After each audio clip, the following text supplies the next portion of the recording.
அஸ்ஸலாமு அலைக்கும் வரஹ்மத்துல்லாஹி வபரகாத்துஹு.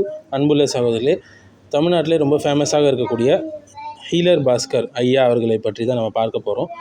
சமுதாயத்துக்கு ஒரு நல்ல விஷயத்தை எடுத்துகிட்டு போகணும் அப்படின்னு சொல்லி ரொம்பவே விரும்பக்கூடிய ஒரு நபர், மக்கள் எல்லாம் நல்லா இருக்கணும் அப்படின்னு விரும்பக்கூடிய ஒரு நபர். மருத்துவ ரீதியாக அவர்களுடைய குறிப்புகளை எல்லாம் எடுத்துக்கொள்ளலாம், தவறில்லை.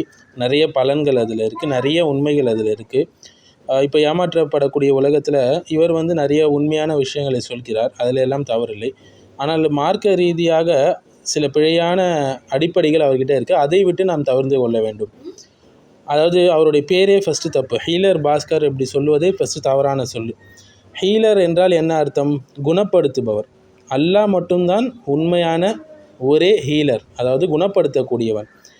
மனிதர்கள்லாம் ட்ரீட்டர் அப்படின்னு தான் சொல்லணும், அதாவது சிகிச்சை அளிப்பவர் என்று தான் சொல்ல வேண்டும். சரியா? ட்ரீட்மெண்ட் கொடுக்கக்கூடியவங்க அப்படி தான் சொல்லணும். முதல்ல அந்த பேரே மார்க்க ரீதியாக தவறு. ஏன்னா சூரத்து ஷூராவில் பார்க்கலாம், இப்ராஹிம் அலைஹிஸ்ஸலாம் என்ன சொல்கிறாங்க? வைதா மரித்து வஹுவ யஷ்ஃபீன், நான் நோயுற்றால் அல்லாஹ் தான் என்னை குணமாக்குகிறான் என்று சொல்கிறாங்க 80வது ஆயத்தில். அதனால் ஒரு மருத்துவராகட்டும், ஹிஜாமா ப்ராக்டிஸ் பண்ணுறவராகட்டும், யாராக இருந்தாலும் அவங்க ஹீலர் கிடையாது. இது அவங்க ஹீலர் கிடையாது, மாறாக அவங்க சிகிச்சை அளிப்பவங்க, ட்ரீட்டர்ஸ் மட்டும்தான்.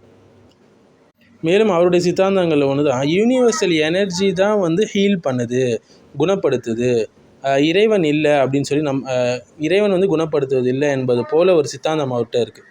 ஸ்பெசிஃபிக்காக காடு கிடையாது, யூனிவர்சல் எனர்ஜி தான் ஹீல் பண்ணுது என்ற நம்பிக்கை.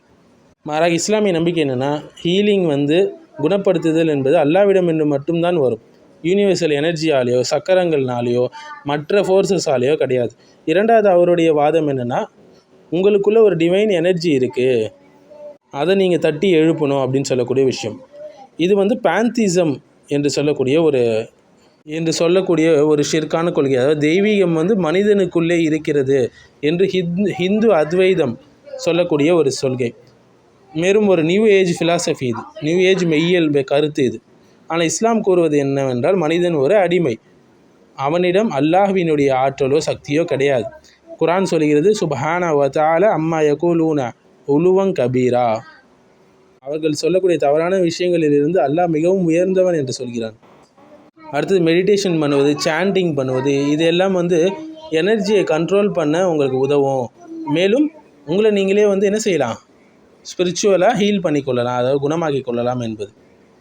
அவர் என்ன சொல்லுவார்னா, தியானம் ஜபம் மூலியமாக சக்தியை கட்டுப்படுத்தி குணப்படுத்தலாம் என்றது. இதற்கான இஸ்லாமிய மறுப்பு என்னென்னா, இது ரெய்கி, கொந்தாலினி, சக்கரா போன்ற கிழக்கு ஆசிய மெய்யியல்களுக்கே உரியது ஃபிலாசபி. இது இஸ்லாத்தில் உண்மையான தியானம் என்பது திக்ர் செய்வது, துவா செய்வது, தஹஜ்ஜுத் தொழுவது, தவக்குல் போன்றவை ஆகும். சரிங்களா? நபி ஸல்லல்லாஹு அலைஹி வஸல்லம் சொல்கிறாங்க, துவா அதுதான் இபாதத் என்று சொல்கிறாங்க, திருமீதியில் வரக்கூடிய ஹதீஸ்.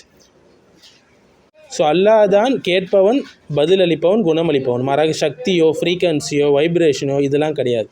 சரிங்களா? அடுத்து அவருடைய வாதம் என்னென்னா, மதம் என்பது ஒரு படிகம் மட்டும்தான், ஹீலிங் அதற்கும் மேலாக உள்ளது என்று. இதற்கான இஸ்லாம் மறுப்பு என்ன அப்படின்னு பார்த்தீங்கன்னா, இஸ்லாம் ஒரு நியாயமான மார்க்கம் ஆகும். அல்லாஹ்விடம் ஏற்றுக்கொள்ளப்படக்கூடிய ஒரே மார்க்கம் இஸ்லாம் மட்டும்தான். இந்த தீன இந்த லாஹில் இஸ்லாம். மற்ற ஷிர்கியத்தான முறைகள், சக்தி, வழி, தெய்வீகமாக்கம், மந்திர மொழிகள், ஜபங்கள், இது போன்ற இவை அனைத்தும் பொய்யான பலன் தராத விஷயங்கள். அடுத்து யாருமே பயிற்சியின் மூலம் ஒரு ஹீலர் ஆகலாம் என்று அவர் சொல்கிறார். சரிங்களா? மரபணுக்களில் குணமாக்கக்கூடிய சக்தி உள்ளது, அல்லது ஒருவன் தன்னை மூலமாக வைத்து கொண்டு பிறரை ஹீல் செய்யலாம் என்பதெல்லாம் இஸ்லாத்துக்கு முரணான ஒரு விஷயமாகும். ஸோ மறைவான விஷயங்கள் மூலமாக குணப்படுத்துதல் என்பது இஸ்லாத்துக்கு முரணான ஒரு விஷயங்க. மேலும் அவர் சொல்லக்கூடிய சில விஷயங்கள் இருக்குது. அதாவது ஜெமாலஜி பற்றி சொல்லுவார். அதாவது கல், இந்த கலர் கல் போட்டால் இதுவாகும், பரிகாரங்கள் இருக்குது பாவத்துக்குன்னு சொல்லக்கூடிய விஷயங்கள், கலர் தெரப்பி சொல்லி இந்த கலர் சட்டை போட்டால் அது பலன் அளிக்கும் என்பது எல்லாம் ஷிர்கான ஒரு விஷயங்களாக இருக்கிறது. அவையெல்லாம் அல்லாஹ் காரணமாக ஆக்கலை குணமாக்குவதற்கு இந்த உலகத்தில். மேலும் ஜாதகம், ஜோசியம், இது போன்ற விஷயங்கள், ராசி கற்கள், இது போன்ற விஷயங்கள் மீதெல்லாம் அவர் நம்பிக்கை வைக்கும்படி சொல்கிறார், பலன் அளிக்கும் என்பது போல. இது ஒரு ஷிர்கான விஷயங்களாகும். ஸோ இந்த விஷயங்களை விட்டு ஒருவர் தூரமாக்கி கொள்ள வேண்டும். மேலும் சைக்காலஜிக்கல் ரீதியாக மனநல ஆலோசனை வழங்குகிறார்கள். எனர்ஜி, சிந்தனை, உங்களுக்குள்ளேயே தீர்வு இருக்குது, நீங்களே உங்களை நலனை கட்டுப்படுத்தலாம் போன்ற கருத்துக்கள் தௌஹீதை முரணாக்கக்கூடிய ஒரு கருத்துக்களாக இருக்குது, அபாயகரமான கருத்துக்கள். ஸோ எப்படின்னா பாசிட்டிவ் திங்கிங் மட்டும்தான் வாழ்க்கையை மாற்றும் என்பது போன்ற விஷயங்கள். இஸ்லாம் பாசிட்டிவ் திங்கிங்கை ஊக்குவிக்குது. ஆனால் அந்த நம்பிக்கையின் அடிப்படை அல்லாஹ்விடம் தான் இருக்க வேண்டும். மாறாக நீங்கள் சாதிப்பது உங்கள் நம்பிக்கையாலேயே தான் என்றால் அது தௌஹீதுக்கு முரணான ஒரு விஷயமாக மாறிவிடும்.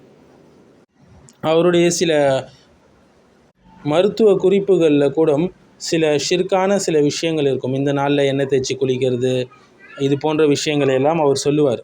இதனால தான் இந்த பண்டிகைகள் வந்தது, முன்னோர்கள் இதை செஞ்சாங்கன்னு சொல்லி சயின்டிஃபிக்கான சில அர்த்தங்கள்லாம் சொல்லுவார். அதுலேயும் கூட சில நேரங்களில் ஷிர்க்கு கலந்த சில விஷயங்கள் எல்லாம் வரும்.